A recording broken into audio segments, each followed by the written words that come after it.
Good afternoon. Welcome to the March meeting of Cabinet. I'm Councillor Ashley Baxter. I'm Leader of the Council and Chairman of this committee. Alongside me, to my left, I have the Deputy Leader and Vice Chairman, Councillor Paul Stokes. Welcome, Paul. And to my right, I have the Chief Executive, Karen Bradford, and the Assistant Director, Governance and Public Protection and Monitoring Officer, Graham Watts. Welcome, Karen. Welcome, Graham. And welcome, everybody, to this meeting this afternoon. Please ensure your mobile phones are switched off or turned to silent. I've not been notified of the fire alarm practice, so if the alarm does sound, please move swiftly to the nearest fire exit and make your way to the front of the building on the green outside, known as St Peter's Hill. If you wish to ask a question, please indicate by raising your hand. The meeting is being recorded and can be watched as a live stream via the SKDC Public Eye website. Recordings can be viewed via the Public Eye website, and they are also made available on the YouTube channel. Please be aware that the future High Street Fund report is available as a supplement to the agenda. Before I make my way through the agenda, I understand that Councillor Moran has a comment to make about housing. Thank you, Leader. Yes, I'm delighted to report that for the past couple of months, our turnaround time on void properties is less than 100 days.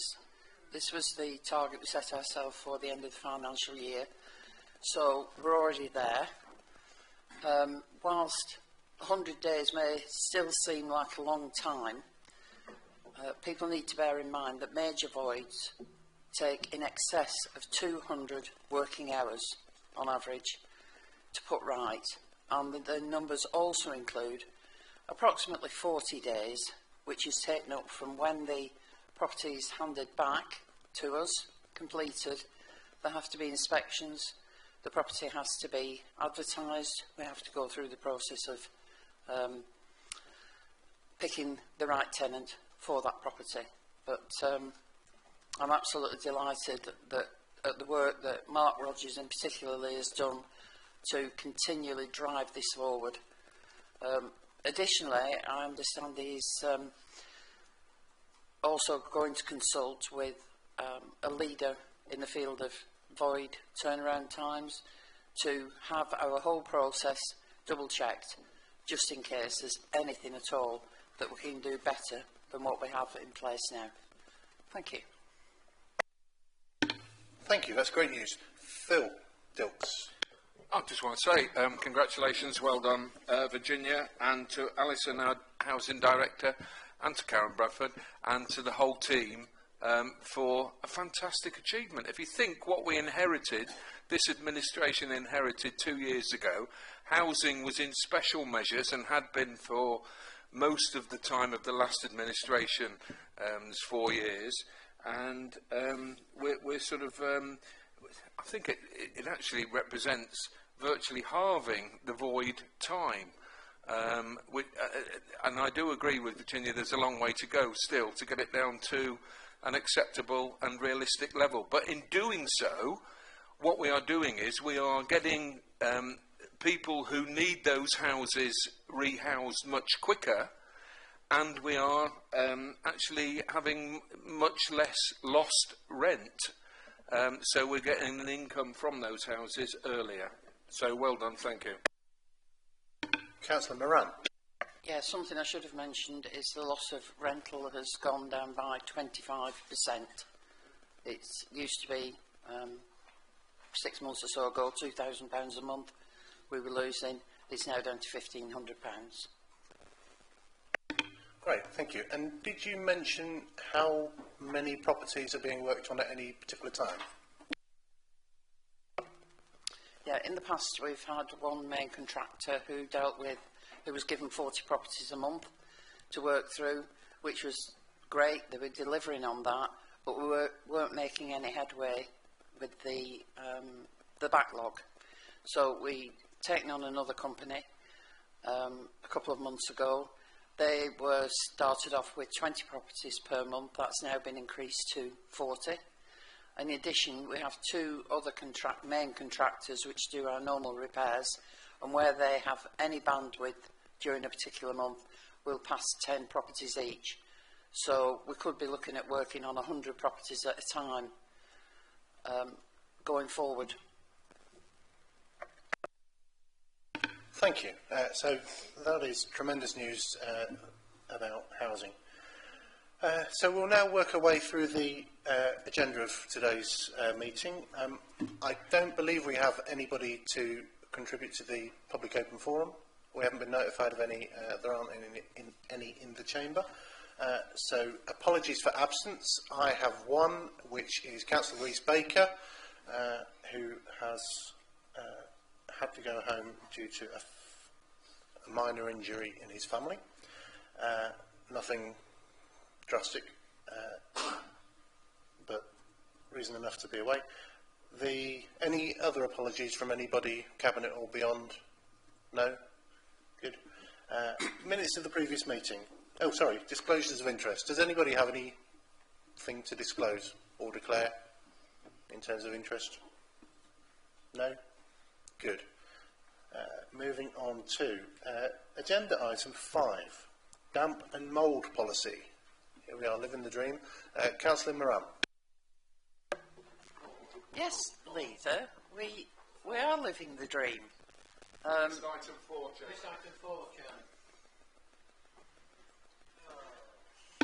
I do apologise. Sorry, we'll have to leave on that cliffhanger and talk about the minutes of the last meeting. Minutes of the last meeting.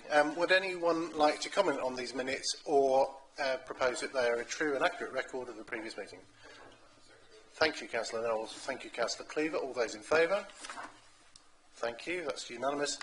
One item emerging from the previous meetings, for those who have missed an episode, the conversation about the loan to Leisure SK. It was agreed at full council, or mentioned at full council, that we will be having an additional meeting of the Culture and Leisure Overview Scrutiny Committee to so that they have an opportunity to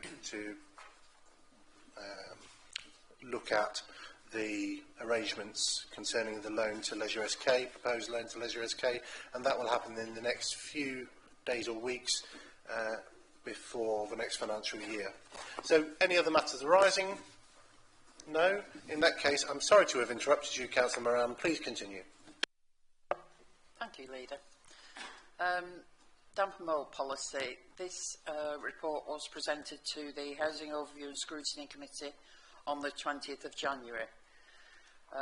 Cabinet is asked to approve the adoption of the updated damp and mould policy, which replaces the previous damp and mould protocol.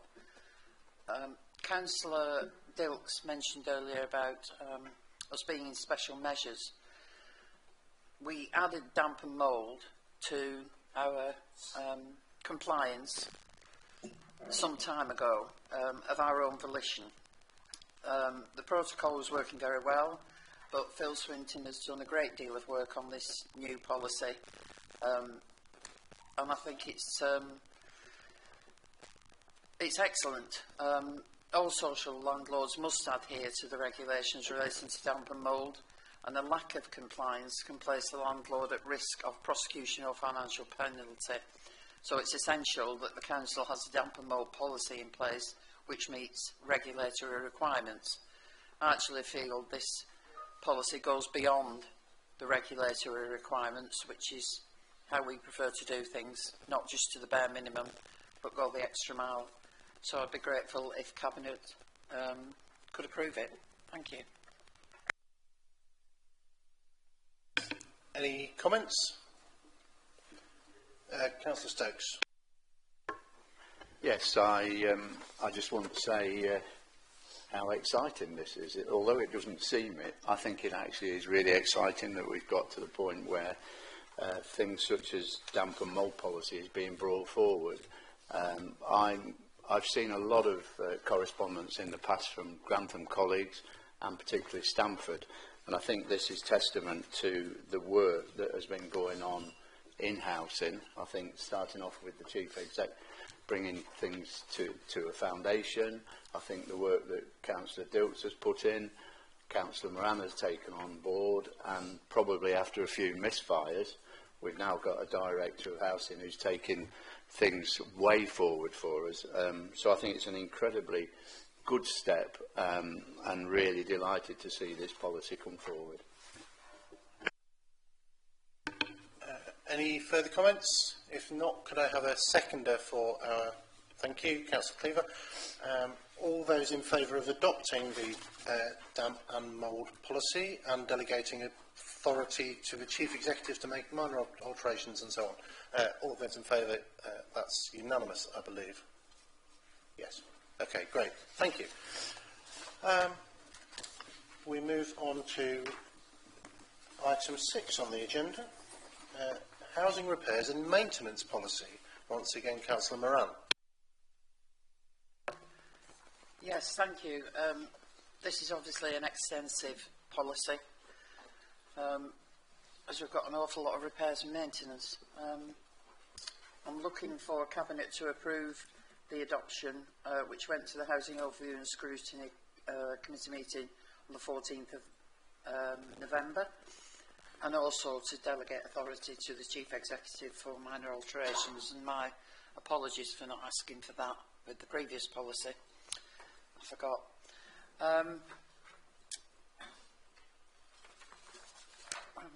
The current repairs and maintenance policy has been updated to reflect recommendations made by BDO following an internal audit of the repairs service. The policy includes the proposal endorsed by the Housing OSC in September that the team will not undertake non-emergency reactive repairs if tenants are refusing access for essential inspections and surveys, which will support the Council in increasing both gas and electrical appliance. This situation with tenants refusing us access for safety inspections, we're going to take the bull by the horns very shortly on this, because it can't continue in the numbers that it does.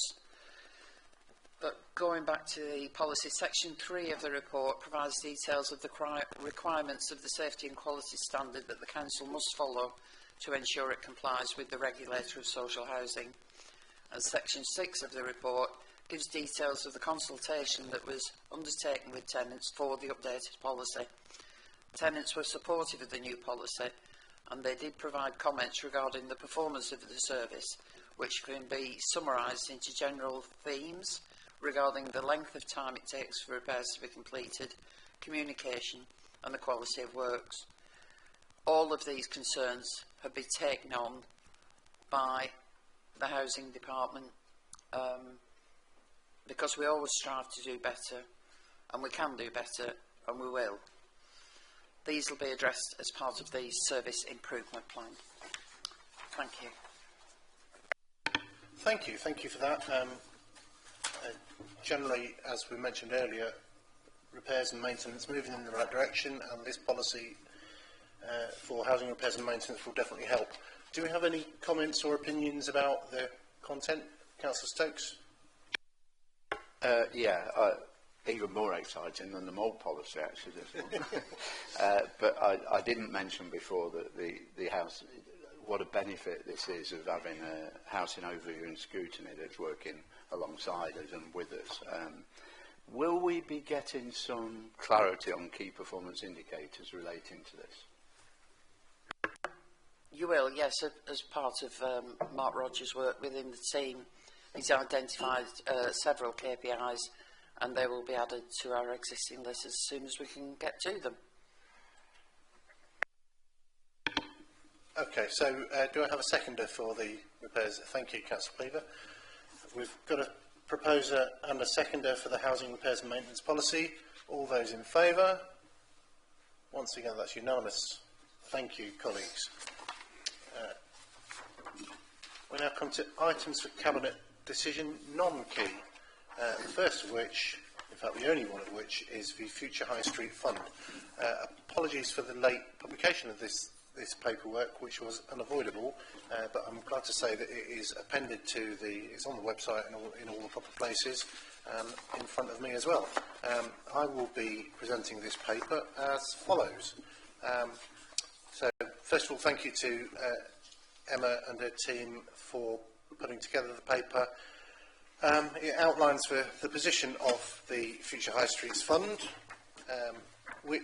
for which there is an underspend of £882,695, which has been confirmed by Lincolnshire County Council in January 2025. The underspend relates to the amount of funds that have been allocated for risk and contingency and has not been needed to be used for these purposes, which is good news that we've underspent. MHCLG, the Ministry of Housing, Communities and Local Government, agreed on Valentine's Day to extend the deadline by which we can complete projects. It was agreed that funds can be used to deliver additional works to support and increase the outputs of the existing scheme. The Ministry has been clear: all projects must be linked to the original scheme, all contracts must be in place by the 31st of March, projects must be completed by the 31st of March 2026, and our proposed projects, I'm delighted to say, are, first of all, power supply to the marketplace and Westgate at key points in order to enhance and improve the delivery of markets and of special events on the marketplace, which should mean that they are quieter, smoother and more carbon friendly, rather than having generators every left, right and centre. Secondly, marketplace street furniture to beautify, even further beautify our marketplace. To make improvements, long needed improvements to the Grantham Museum, which, as you know, is your first point of stop to find out information about Grantham's many famous sons and daughters. They shall remain nameless. The Cultural Quarter public realm improvements, wayfinding so that you can find either by web or by signpost how to find your way around our beautiful town of Grantham, including from the railway station into town. Car park bollards at Conduit Lane, where people can visit our beautiful new public conveniences to much celebration, and Grantham market enhancements. The delegation is to the S151 officer, Section 151 officer, Richard Wiles, and that would be in consultation with myself as the leader. So, having said that, Cabinet is recommended to delegate authority to the 151 officer in consultation with the leader to enter into contracts to secure the works necessary. This includes authority to enter into contracts with National Grid in relation to power supply to Marketplace and Westgate, enter into contract with Lindham Construction in relation to works to Grantham Museum, with the eventual aim of repatriating some of our treasure to the museum and being able to offer a wider display and function of the museum, and to enter into other relevant contracts following the completion of necessary procurement for all other projects within the Future High Street Fund. That's my presentation of the report. Are there any questions or comments?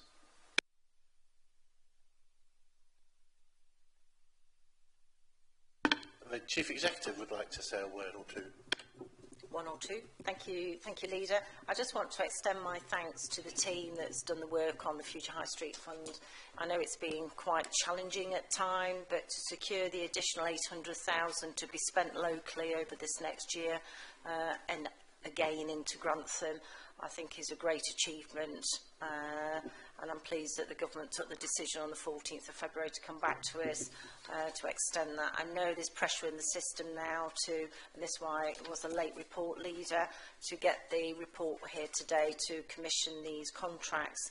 But I'm really pleased that we've not lost this 820,000 back to government and we're able to spend it locally. So thank you to the team and the board that works, that meets every month to work on the monitoring and the focus on this piece of work. So thank you. Thank you very much, Karen. Do I have a seconder for the proposals?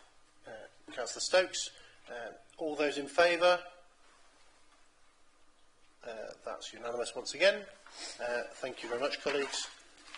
Brings us on to items for information, including the Cabinet Forward Plan, which can be found at agenda item 8.